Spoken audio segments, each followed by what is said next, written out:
about to make one of our first major decisions in our life, whether to attend college or whether to not attend college. Most of us know that we want to go to our dream college, studying our dream major, but some of us don't know exactly what we want to do. But there are some major problems with attending college.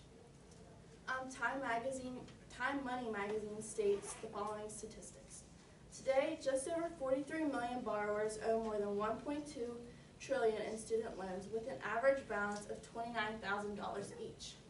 Also, by 2020, 65% of all jobs will require a post-secondary education. These statistics might make you wonder whether college is a necessity in this day and time. I believe that it is. The problem for students that aren't attending college is decrease in high school level jobs. And the main reason they are not attending college is the increase in tuition. I'm now going to discuss the main problem with The Ledger newspaper in Central Florida states, from 1984 to 85 enrollment year to the 2014-15 enrollment year, the inflation and adjusted cost of a four-year education, including tuition, fees, and room and board, increased 120% for private schools and 125% for public schools, according to College Board.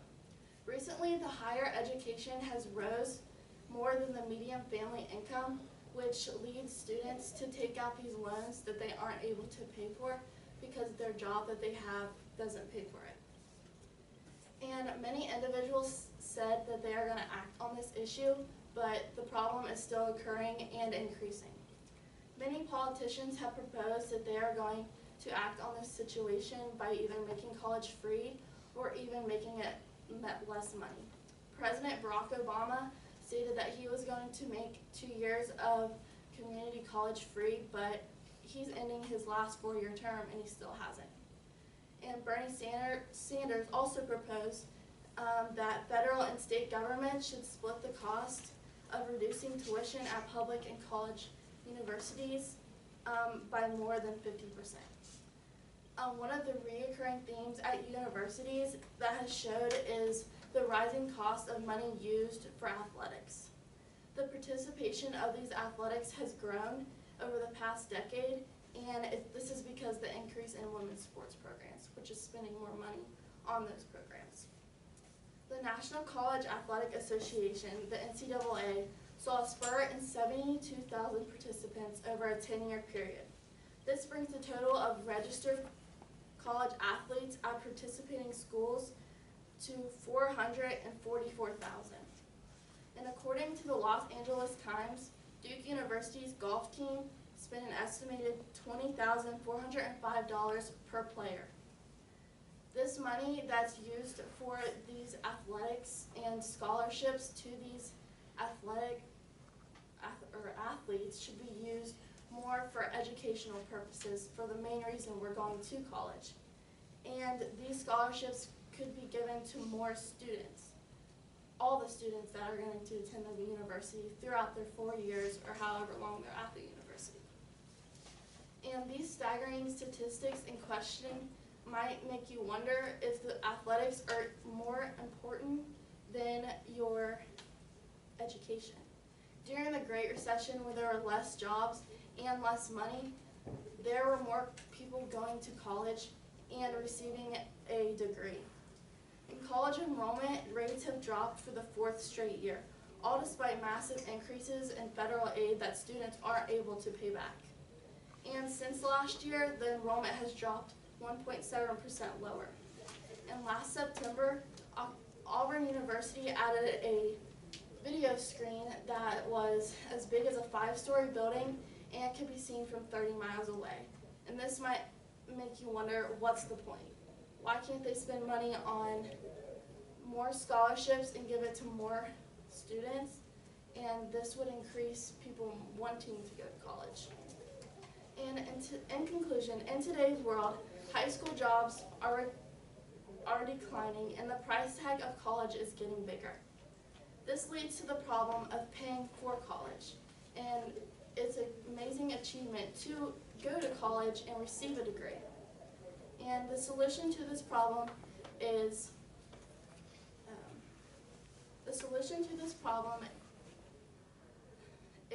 not spending so much money on athletics. And when all of us applied to college, probably the first thing we looked at was how much is it going to cost for me to go to this college. And this either turned you away or went more into your investigation. And those of you who are not planning on going to college, the job that you have now, is that going to support you for the rest of your life? And is it going to pay for your Have to stop you future? there. Thank you.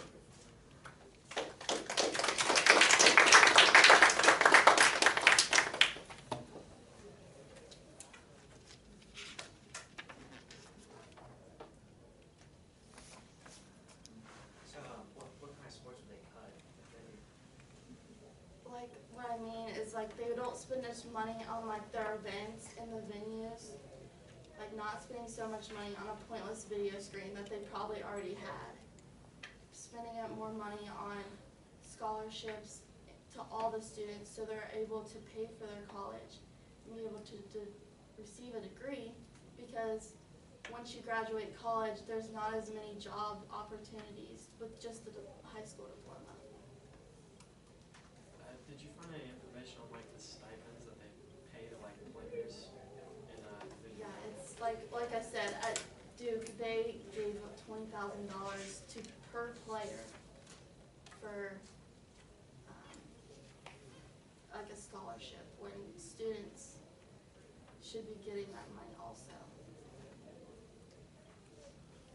So you're proposing them keep the amount the same, and then but funnel the money away from athletics into financial aid, and then Yeah, there's but like a big pot of money for financial aid then? yeah, but the problem is they're like, because the athletics are making so much more money, they're raising the tuition, which makes students, like, they're not receiving those scholarships. They're still getting the little scholarships. Okay, John.